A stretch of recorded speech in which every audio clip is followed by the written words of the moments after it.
All right, y'all, I'm back. So the last one, I split it up into 10 minutes, because TikTok, that's the limit.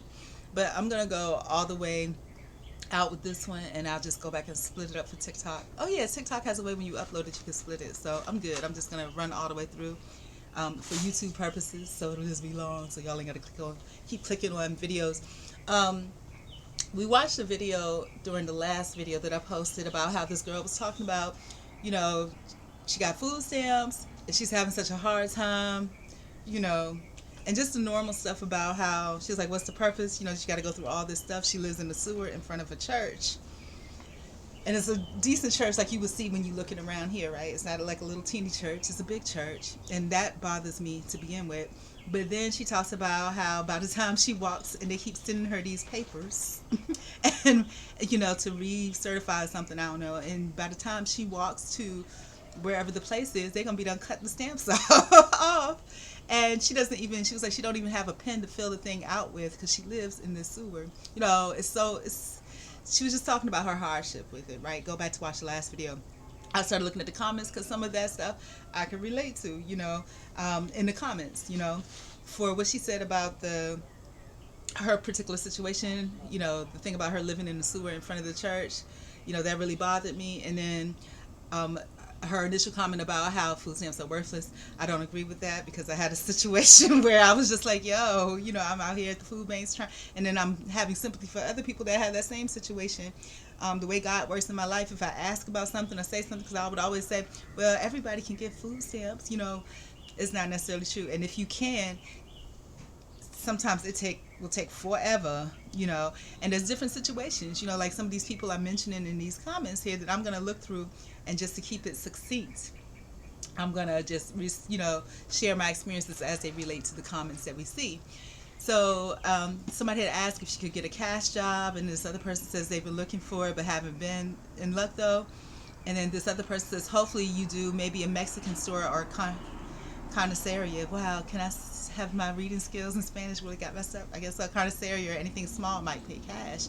So that's pretty cool. But the thing about it, what I'm thinking about is if you're not of Hispanic descent, they may not want you there, because they're reserving it for, and I don't blame them, for their people, for Mexican people, they really probably don't want to deal with other folks, really. And I ain't even mad. Somebody says work under the table.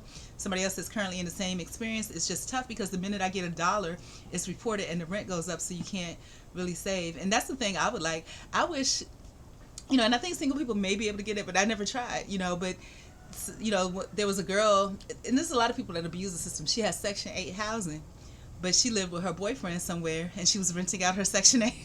She was renting out her Section 8 house. You know, man.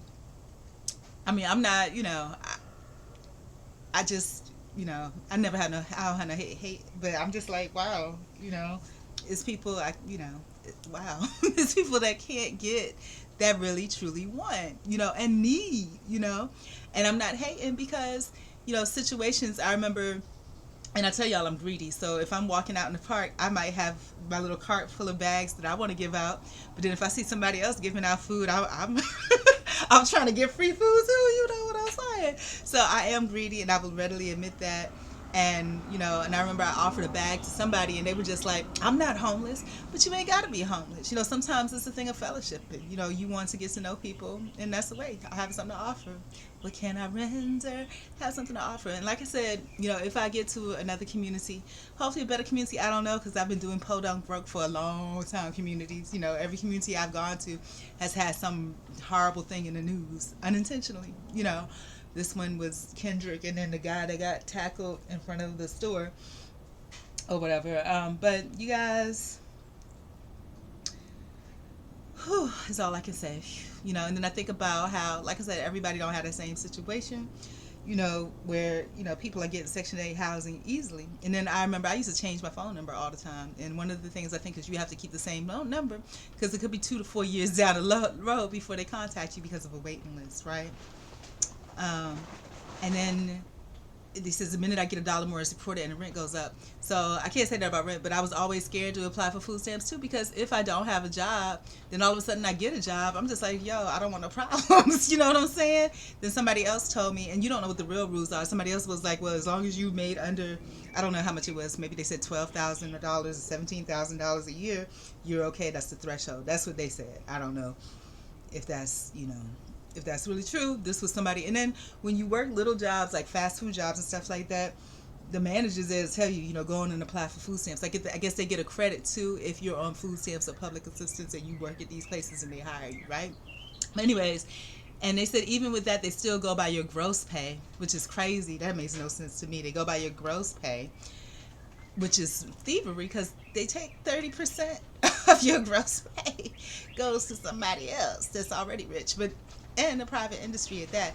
Now, not what you bring home. I was only bringing home $400. This girl was bringing home $400. I had a check for $18.90. Well, not even a check, really, though, but I got paid $18.96. But it was.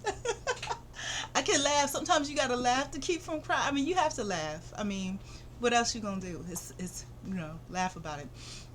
So I was only bringing home $400. Rent was $230, and they cut my EPT to child. That was $400 a month. I even had 2 kids at the time. It was absolutely crazy. This happened to me last year. It was effed up, they said. And I'm just going to read their comments. It don't mean I necessarily agree with some of the things I can relate, but the ones I can relate to, I'll definitely, put my own little experience in with it. It says, clean houses if you can. That's what I do. Have a decent amount now to where income is coming in and balancing out. Okay, that's what's up. And see, and that's the thing. I start to learn things, but I think God does everything in perfect time. And like here, I was learning to sell stuff. I was selling little things that I was this weekend. And I haven't put everything together. I was going to put everything in little bags, like a big thrift store, and sell everything, right? But it takes, the thought of it is easier. It is easy. But the thing is that it takes time to get all this stuff together. I'm still washing clothes. You understand me? And I couldn't find those clear plastic bags that I wanted to group the little things like you find in the thrift store where they have like a bag full of toiletries, a bag full of this. And everything was going to be dirt cheap. 50 cents. 50 cents. And outfits that consist of 2 or more items, $1. But the onesie pajamas, because it's wintertime and they so warm, $5. Those are pretty top tier. But yeah, so, and then I'll probably even give away a free bag of chips with the purchase. And then I was going to do plates too, like little plates, like the stuff that I can't throw down on the grill, like whoever cooked that stuff that counselor gave me yesterday. But I mean, I could do I would like to make some collard greens. I could do collard greens and macaroni and cheese and fried chicken. I can do that. I ain't made cornbread in a while. I could try, but I don't know if I put the effort into that. But I can do that $3 plates. Hey, let's do it, baby. But, I can't do that now because I know that I have another situation coming up. I hear a praise coming. I have another situation coming up. So, but still, as far as cleaning up and getting stuff together to prepare it to even be presentable to sell, meaning, packaging it in bags and stuff, that's definitely, what I'm going to do until I can't do it no more. And then I just go on about my business. Not a big deal. Not a big deal at all, right? If I don't get, in the words, Melissa, if I don't get harassed by, I find it harassing because it's bothering me by somebody's child in my personal space. I'm still here. Don't do that. But anyways, oh my God, if you don't ask me, mind me asking what job, she says she went on Indeed, found a remote job, worked 40 hours per benefit start. Ooh, I'm not even going to talk about that. The effort and requirements crazy. But anyways, that's the end of my story with that. I really didn't have much more to say, which is good because this is only less than 9 minutes. What am I going to do next with my life? I got clothes in the washer. And I'm washing everything because there are things that I could probably use. Like I have things that I use for fun, which may be used now for necessity. I have this big mat that folds up into like a pillow. That might be my sleeping quarters, Who knows? But it's going to be an adventure, whatever God says, because every time I think it's going to go one way, God will do something totally different. So I'm just being obedient. Like that video that I pinned. It's not a video, you can't see anything, but the audio that I pinned on my page, basically when you don't know what the step is next, and sometimes it's for your protection, because y'all know me, I tell everything, because I like my life, I like me, I think my experiences and challenges are exciting. I don't have no problem with it, but it's like, God, sometimes it's like, hey, there's people that are in opposition of you, just like that guy that came by and he was talking about, oh yeah, you got a store. It's not really a store, and then he started taking pictures of my mailbox and all this. So, Evidently, it's something else going on there, but you live and you learn, you live and you learn, and that's all it is. You live and you learn. God will make a situation where you learn something, or if people, and we already know people are volatile, and some people are very nasty, so that's what it is. But anyhow, oh, this is the comment that I did want to get to. This person says, okay, can I see it on the screen? Oh, here it is. This is about food stamps. I told you guys how I used to there were times when I felt like I needed, but I didn't want to apply because situation, you get a job at the last minute, then you got all this, and then you scared of what's gonna happen, and I told y'all all of that. But then when I, like, this year I really needed, so I really did apply and kept having to reapply this, that, and the other. And this person, I feel this so hard because this was so, it just didn't make sense to me. I'm like, what's the real deal here? She says they send a letter in the mail. The letter doesn't arrive to your house until 2 days before it's all due. She can't win with them. So I kept applying, and then I would, and I literally, would make sure that I checked my emails and had the phone so I could hear it. And I never got anything, but the next thing I know, I'm getting a letter that says I missed an appointment and I've been declined because I missed. What appointment? What appointment? That happened like 10 times. And finally I went to the homeless place, and then I couldn't get a straight answer. You know what I'm saying? They kept saying, well, come back.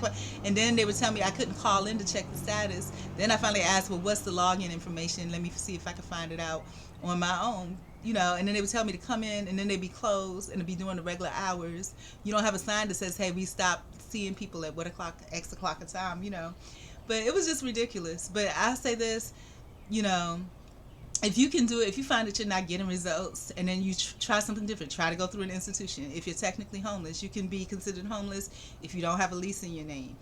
If you are sleeping on your parents' couch, yes, you are homeless. If you're sleeping on your friend's house or whatever, boyfriend, whatever, you can be put out at any time.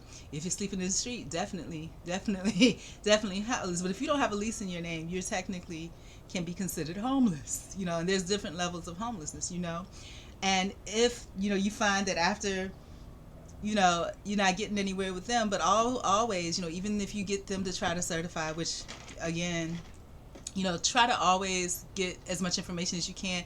Hey, what's the login information so that I can log in and check on the status of my account, And then some of them don't like that because they're like, if you're so independent, then why aren't you self-sufficient, But you should try. The other thing about that too is if you see you're not getting anywhere, you can call the department of, whatever does the stamps or whatever, and ask them, hey, what is my status? You know what I'm saying? And then do it your own. If you can do things on your own and you can talk to people directly, that's the best.